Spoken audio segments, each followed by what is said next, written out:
Hello everyone, আসসালামু আলাইকুম। কেমন আছেন আপনারা? আশা করি আপনারা সবাই ভালো আছেন। আল্লাহর রহমতে আমরা সবাই ভালো আছি। তো চলে এলাম আর একটা ছোট্ট ভিডিও নিয়ে আপনাদের সামনে। তো এখন আমি বানাচ্ছি পলতা পাতার বড়া। পলতা পাতার বড়া কে কে খেয়েছেন অবশ্যই কমেন্ট করে জানাবেন। আমাকে তো খুবই ভালো লাগে, আমি নয় শুধু আমরাও পলতা পাতার বড়া খাই, খুবই ভালো লাগে। আপনারাও খেয়ে দেখবেন, খুবই সুন্দর লাগে পলতা পাতার বড়া।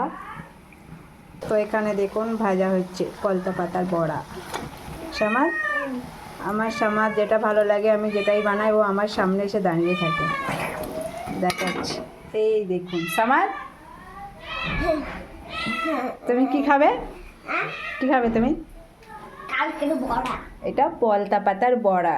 পলতা পাতার বড়া। পলতা পাতা, পলতা পাতার বড়া।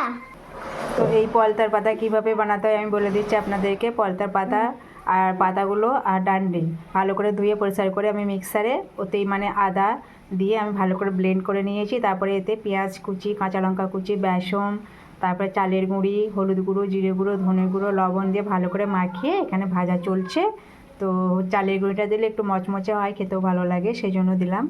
তো এই হচ্ছে আজকের রেসিপি।